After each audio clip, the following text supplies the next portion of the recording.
우리는 살아가면서 용서라고 하는 단어를 많이 사용하게 됩니다. 누군가에게 상처를 받고 마음속으로 오래 씨름한 끝에 이제 내가 용서하겠다라고 고백한 경험도 있습니다.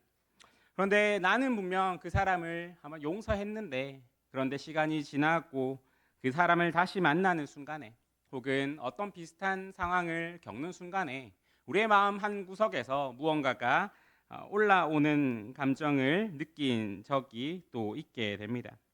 이미 지나간 일이다, 내가 이미 용서했다라고 생각했는데 다시 한번 내 마음속에서 어떤 분노가 아니면 어떤 감정이 고스란히 되살아나면서 정말 내가 용서한 것이 맞을까라고 하는 의문이 들기도 합니다.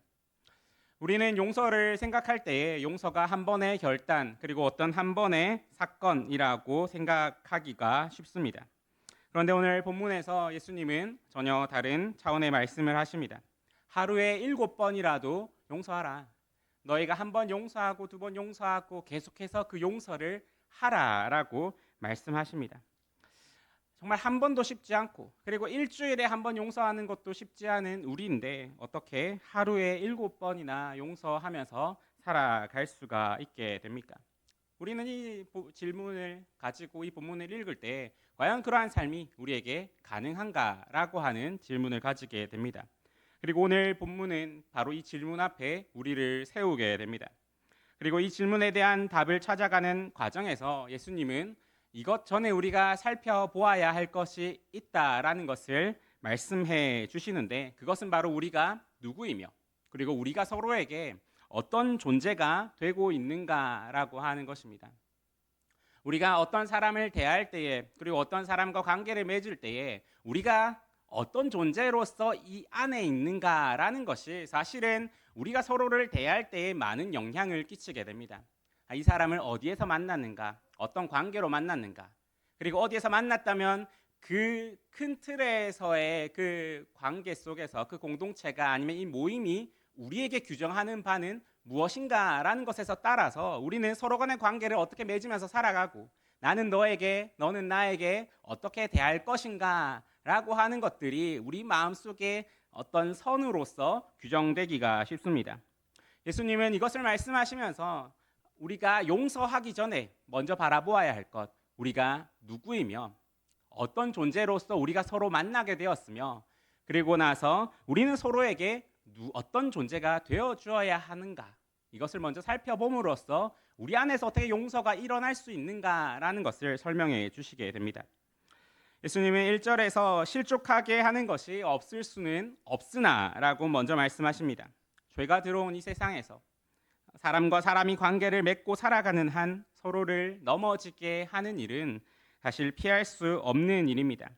세상 속에서도 물론 그렇고 심지어 믿음의 공동체 안에서도 그렇습니다. 예수님은 이것을 부인하지 않으십니다. 실족이 일어날 수밖에 없는 현실을 먼저 그대로 인정하십니다. 그러나 불가피하다는 것이 우리에게 허용된다라고 하는 뜻은 아님을 또 분명하게 말씀해 주십니다. 예수님은 곧바로 잊게 하는 자에게는 화로다라고 선언하십니다. 실족이 일어나는 것이 불가피하지만은 그것을 일으키는 사람에게는 하나님의 심판이 임한다라고 말씀하시는 것입니다. 여기서 실족하게 하다라고 하는 단어의 어원은 미끼에 덫에 미끼를 걸어두는 장치를 가리키는 단어입니다. 짐승이 그 미끼를 건드리면은 덫이 작동하여서 빠져나올 수 없게 되는 것입니다. 누군가를 실족하게 한다라고 하는 것은 곧 그 사람의 믿음의 앞에 그 덫을 놓는 것과 같습니다. 그런데 이것이 반드시 의도적으로 하는 행위만을 가리키는 것은 아닙니다.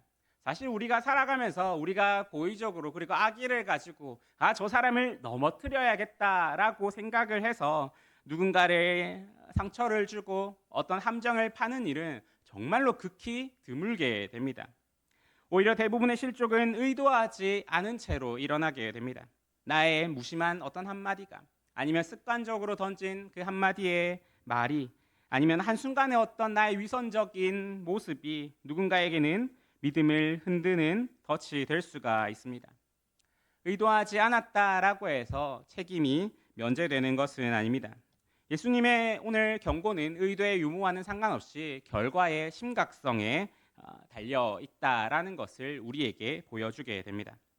이어서 예수님은 이 작은 자 중에 하나를 언급하십니다. 이 실족은 작은 자들에게 더욱 크게, 더욱 파괴적으로 다가오게 됩니다. 우리가 한번 어떤 사람과 같이 있는 상황을 한번 상상해 봅시다. 우리가 그냥 평평한 이 땅에서 누군가에게 이렇게 툭 미는 것은 사실 그렇게 큰 타격이 되지 않습니다.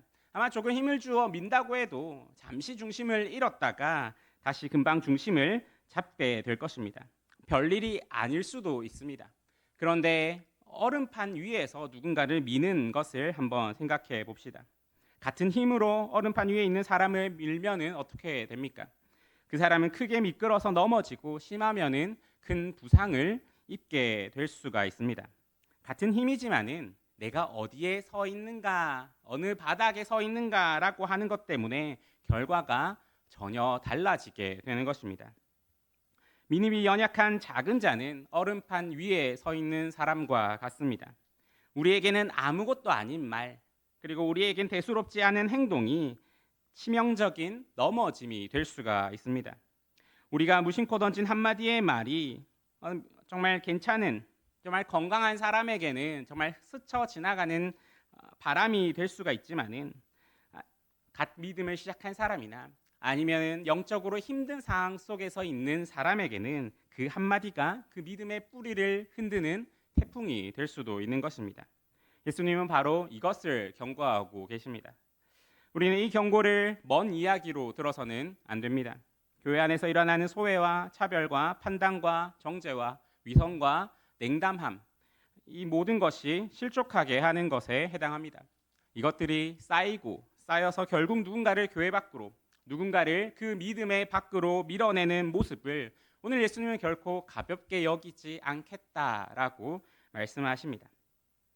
3절에서 예수님은 너희는 스스로 조심하라라고 말씀하신 후 이어서 내 형제가 죄를 범하거든 경고하고 회개하거든 용서하라라는 명령을 주십니다. 이 짧은 한 절 아래 두 가지 행동이 함께 들어가 있습니다. 그것은 바로 경고하는 것과 용서하는 것입니다. 우리는 이 둘을 사실 별개의 것으로 취급하기가 정말 쉽습니다. 잘못을 지적하는 것과 너그럽게 품어주는 것이 정말 말로 들었을 땐 정말 이상적인 모습처럼 보이지만 우리의 현실에서 이 두 가지가 함께 간다는 것이 정말 쉽지 않다라는 것을 우리 모두는 알게 됩니다. 그러나 예수님은 이 둘을 한 문장 안에 넣으십니다. 여기서 우리가 생각해야 될 것은 경고가 용서 이전에 나온다라고 하는 사실입니다. 예수님이 말씀하시는 용서는 결코 죄를 없는 것처럼 덮어두는 것이 아닙니다. 형제의 잘못을 못 본 척하는 것, 불편한 것을 피하려고 덮어두는 것은 용서가 아닙니다. 예수님은 분명 먼저 경고하라. 그렇게 함으로써 우리가 어디 위에 있는 사람인지를 분명히 알리는 것을 먼저 말씀하십니다. 그렇게 한 뒤에 형제가 잘못된 길로 가고 있을 때에 그것을 지적하고 돌이키도록 권면하는 것이 용서의 시작이 되는 것입니다. 그리고 이 경고는 경고로 끝나서도 안 됩니다. 우리는 너무나 많은 경우에 정말 그 잘못을 확인하긴 하지만은 그것이 경고로 끝나는 경우가 많이 있습니다. 예수님이 이어서 회개하거든 용서하라라고 하는 말씀을 해 주십니다. 경고의 목적은 상대를 정죄하는 데 있지 않고 경고의 목적은 상대를 회복시키는 데에 있는 것입니다. 잘못을 지적하되 그가 돌아올 때 기꺼이 받아들이는 것, 이것이 예수님이 가르치시는 주 안에 있는 자들의 관계의 방식이 됩니다. 이것은 마치 좋은 의사의 모습과 같습니다. 좋은 의사는 환자에게 아무 문제가 없습니다 라고만 말하는 의사가 아닙니다. 병이 있으면 정확하게 진단을 하는 의사가 좋은 의사입니다. 때로는 듣기 싫은 진단 결과를 전해야 될 때도 있습니다. 그러나 좋은 의사는 반드시 그것을 정확하게 진단을 합니다. 그리고 좋은 의사는 진단으로 끝나지 않습니다. 진단을 했다면 반드시 치료가 따릅니다. 진단만 하고 치료를 하지 않는 의사가 있다면 우리는 그 사람을 좋은 의사다라고 이야기하지 않을 것입니다. 우리에게 있어서 경고는 진단이고 용서는 치료입니다. 경고 없는 용서는 병을 방치하는 것 같이 무책임한 모습으로서 우리에게 다가오게 됩니다. 우리는 때때로 이 불편한 관계 안에서 이 불편한 말 앞에서 우리를 세워놓는 경험을 하게 됩니다. 어떠한 사람의 잘못을 발견했을 때 혹시 내가 이것을 말하는 것이 우리 사이에 어떤 불편함으로 오지 않을까?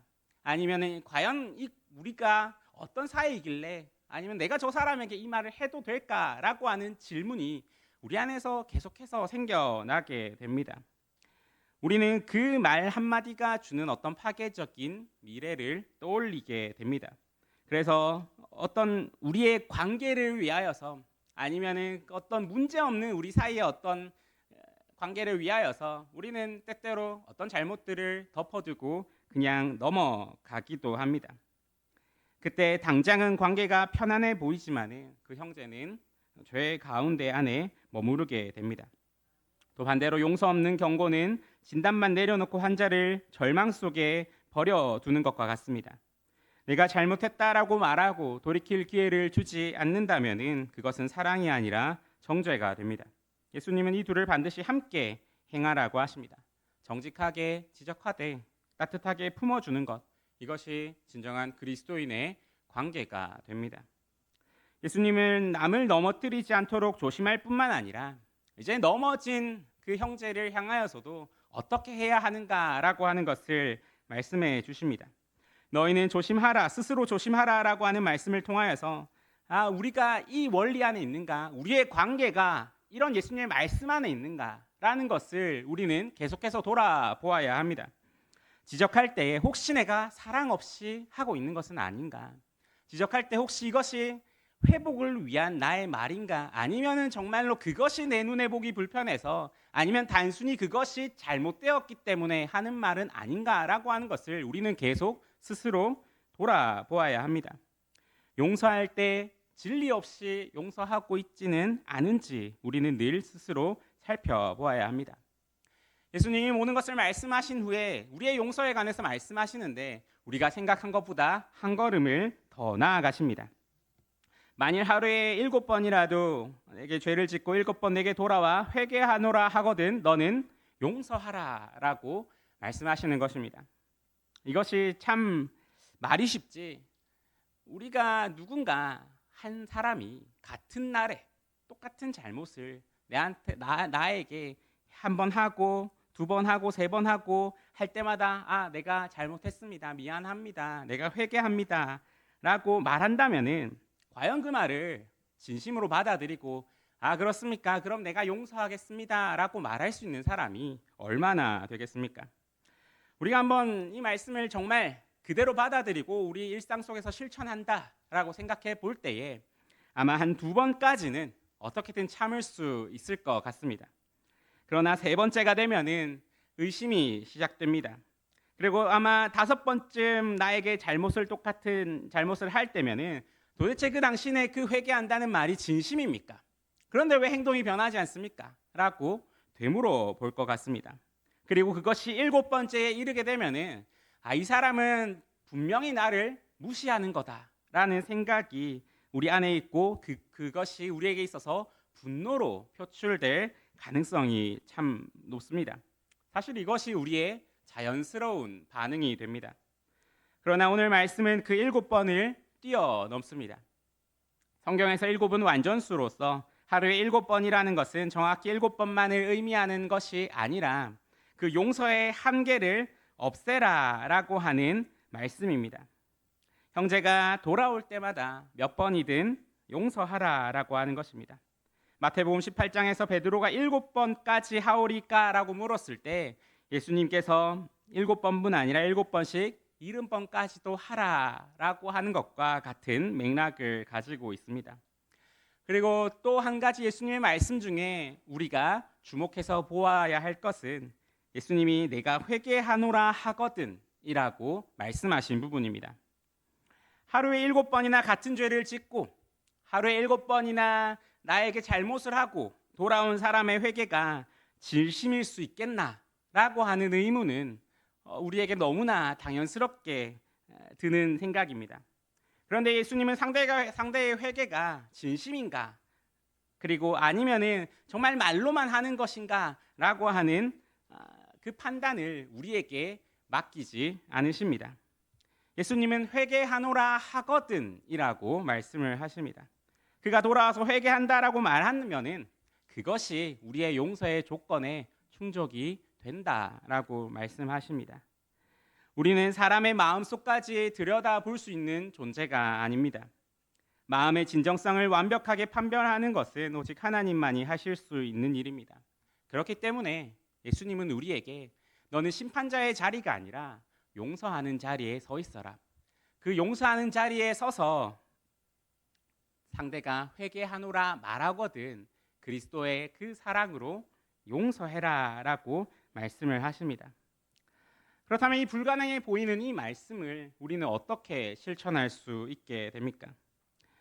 우리는 우리의 자연스러운 힘만으로는 불가능하다라고 하는 것을 사실 이 말씀을 들을 때 느껴지는 이 마음의 부담감과 그 무거움 속에서 우리는 깨달을 수 있게 됩니다. 한 번 받은 상처, 그리고 정말로 어쩌다가 받은 그 상처를 한 번 용서하는 것도 정말로 우리의 많은 시간과 기도와 온 힘을 다해야 되는 일인데 하루에 7번씩 반복되는 그 잘못까지도 용서하라라고 말씀하시니까 이것이 어떻게 가능한가라고 하는 질문이 우리에게 뒤따르게 됩니다. 사실 이 본문의 바로 뒷절인 5절에서 제자들이 이 말씀을 듣고 우리에게 믿음을 더하소서라고 말한 것도 아마 그런 이유일 것입니다. 제자들이 들었을 때 이것은 우리의 힘으로는 불가능하다. 이것이 너무 우리에게 무겁게 다가온다라고 하는 그 생각에 우리의 힘으로는 안 됩니다. 주님 우리에게 무언가를 더해 주셔야 합니다라고 하는 말을 예수님께 드리고 있습니다. 그러나 우리가 기억해야 될 것이 있습니다. 이 용서의 명령과 이 품어주는 명령은 아무것도 없는 곳에서 주어진 것이 아니다라고 하는 것입니다. 이 명령을 하시는 분이 누구십니까? 바로 십자가 위에서 자기를 조롱하고 채찍질하고 목 받는 자들을 향하여서 아버지 저들의 죄를 사하여 주시옵소서 자기들이 하는 것을 알지 못함이다라고 기도하신 분이십니다. 우리에게 하루에 7번씩 용서하라고 말씀하신 분은 자기를 죽인 자들까지 용서하신 분입니다. 그리고 그 십자가의 용서를 통하여서 바로 우리가 용서를 받았습니다. 가만히 한번 생각해 봅시다. 과연 우리가 하나님께 죄를 지은 것이 하루에 7번 뿐이었겠습니까? 우리는 7번이 아니라 70번씩 7번이라도 모자랄 만큼 많은 죄를 지으면서 살아가게 됩니다. 그리고 같은 죄를 반복하면서 같은 기도를 드리면서 주님 내가 또 여기서 넘어졌습니다. 주님 우리를 용서하여 주시옵소서라고 기도하는 사람들이 바로 우리들입니다. 그럴 때 하나님은 우리가 돌아올 때마다 받아주십니다. 한 번도 너의 그 회개가 진심이냐? 너의 그 회개가 진심이라면은 너는 왜 또 같은 잘못을 반복하느냐라고 말씀하신 적이 없습니다. 그리고 그 회개의 기도 앞에서 이번이 마지막이다. 이번까지만 용서해 줄 테니까 다음부터는 똑같은 죄를 짓지 마라라고 말씀하지도 않으십니다. 우리를 그 돌아올 때마다 품어주시고 다시 한번 용서하여서 우리의 마음을 새롭게 하여 주시고 다시 한번 그 회복과 그 사랑의 길을 걸어가도록 해주신 분이 바로 하나님이 됩니다. 바로 여기에 우리가 용서할 수 있는 근거가 있게 됩니다. 우리의 용서는 강물과 같습니다. 강물을 한번 생각해 보십시오. 강은 물을 스스로 발생시키지 않습니다. 그저 물을 흘려보낼 뿐입니다. 산꼭대기의 수원에서 물을 받아서 아래로 흘려내릴 뿐입니다. 그렇기 때문에 수원이 마르면은 강도 마르게 됩니다.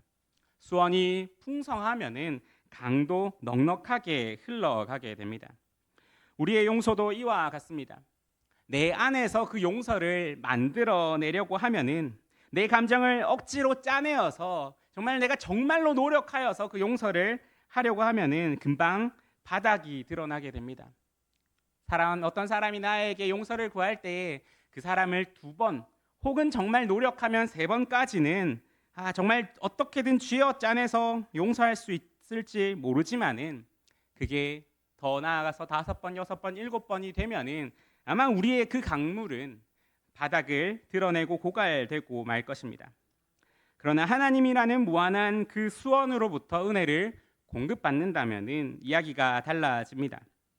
십자가에서 흘러나오는 그 용서가, 그 용서의 은혜가 끊임없이 내게로 흘러 들어오고 있기에 우리가 매일의 기도와 매일 하나님 앞에서 나아가는 그 곳에서 내가 매일의 용서를 경험하고 있다면은, 그 풍성한 은혜 가운데 우리가 살아간다면은 그 용서가 내게로 흘러 들어오고 있다는 것을 알기에 그 은혜가 나를 통하여서 형제에게로 흘러갈 수 있게 됩니다. 내가 용서할 수 있는 것은 내 마음이 넓어서가 아닙니다. 내 인격이 성숙해서도 아닙니다. 내가 그토록 크고 깊은 용서를 먼저 받았기 때문입니다. 용서는 내 안에서 생성되는 것이 아니라 하나님으로부터 받아 흘려보내는 것입니다. 마치 강물이 산에서 바다로 흘러가듯이 하나님으로부터 내게로, 내게서 내 형제에게로 은혜가 흘러가게 되는 것입니다. 그럼으로써 만약 내가 어떤 용서할 일이 있다라고 할 때, 내가 내 형제를 용서할 수 없다라고 느낄 때 우리가 가장 먼저 해야 하는 것은 이 글을 악물고 정말로 그 감정, 분노의 감정을 억누르는 것이 아닙니다. 내가 정말로 내 안에서 용서가 되지 않아서, 정말로 어떤 일에 대하여서, 어떤 사람에 대하여서 계속해서 분노가 내 안에서 계속 생성되고 있다면 그때 우리가 가장 먼저 해야 될 것은 십자가 앞에 서는 것입니다. 그렇게 하고 나를 향한 하나님의 용서가 얼마나 크고 반복적이었나라고 하는 것을 기억하는 것입니다. 내가 얼마나 많이, 얼마나 자주 용서받아 왔는가, 내가 얼마나 큰 사랑 위에 서 있는가, 내가 얼마나 그 큰 사랑을 받아왔는가라는 것을 묵상하는 것이 우리가 가장 먼저 해야 할 일이 됩니다. 그리고 그 은혜를 깊이 경험하게 될 때에 용서는 의무가 아니라 자연스러운 흐름이 되어줍니다. 수원이 풍부하면은 강물이 저절로 흐르듯이 은혜의 경험이 깊어지면은 거기서 용서가 흘러나오게 되는 것입니다. 오늘 본문을 보면 예수님은 두 가지를 말씀하십니다. 남을 실족하게 하지 말라라고 하는 것과 형제를 용서하라라고 하는 것입니다. 언뜻 보면 다른 주제 같지만은 이 둘은 하나의 마음에서 흘러나오게 됩니다. 그것은 바로 우리가 그리스도 안에 있는 존재로서, 하나님의 사랑을 받은 존재로서 여기서 사랑을 나누기 위해 살아간다라고 하는 그 마음입니다. 이제 제 딸이 계속 기어만 다니다가 이제 무언가를 잡고 일어서게 됩니다. 자꾸 할 수 없는데 자꾸 일어섭니다. 한번 일어서면은 자기 스스로 앉지도 못해가지고 앉고 싶으면은 이제 웁니다. 그럼 이제 제가 가가지고 이제 앉혀주거나 눕혀주게 됩니다. 이제 조금 있으면은 걸음마를 시작할지도 모르겠습니다. 아이가 걸음마를 배울 때의 부모의 모습을 한번 떠올려 봅시다. 부모의 한 손은 아이가 걸어가는 길 위에 놓인 위험한 것들을 치워주게 됩니다. 날카로운 모서리나 걸려 넘어질 만한 것들을, 아이가 가는 길목에 있는 그 위험한 물건들을 미리 치워줍니다. 이것이 바로 우리에게 있어서 상대를 실족하지 않게 하려는 마음이 됩니다. 그리고 부모의 다른 한 손은 아이가 넘어졌을 때 일으켜주기 위한 준비가 되어 있습니다. 아이가 쓰러져도 왜 넘어졌느냐라고 야단치는 것이 아니라 달려가 일으켜 세우고 다시 걸을 수 있도록 해줄 그 준비를 한 손에 하고 있습니다. 이것이 용서입니다. 이 두 가지 손이 하는 일은 각자 다르지만은 그 두 가지는 한 마음에서 흘러나오게 됩니다. 그것은 바로 그 아이를 향한 사랑의 마음입니다. 예수님이 오늘 우리에게 원하시는 것이 바로 이 사랑의 마음을 가진 존재로서 너희는 내 안에서 모여 있는가라고 하는 것입니다. 한 손으로는 형제가 넘어지지 않도록 길을 닦아주고 다른 한 손으로는 넘어진 형제를 일으켜 세워주는 것입니다. 이것은 형제를 귀하게 여기는 마음, 그리고 작은 자 하나라도 잃어버리지 않으려는 그 예수님의 마음을 닮아가는 것이기도 합니다. 오늘 이 말씀 앞에서 우리를 한번 돌아봅시다. 나의 말과 행동이 누군가에게 걸림돌이 되고 있지는 않았는가? 혹은 특별히 믿음이 연약한 형제 자매에게 얼음판 위에서 미는 것과 같은 행동을 하지는 않았는가 한번 돌아봅시다. 그리고 돌아오는 형제가 있을 때에 심판자의 자리에 서지 말고 용서하는 자리에 서게 됩시다. 그것이 어렵게 느껴질 때, 주님 이것을 행하기가 너무 힘듭니다 라는 생각이 들 때에 다른 것보다 먼저 십자가를 바라봅시다. 내가 받은 은혜의 수원이 결코 마르지 않는다.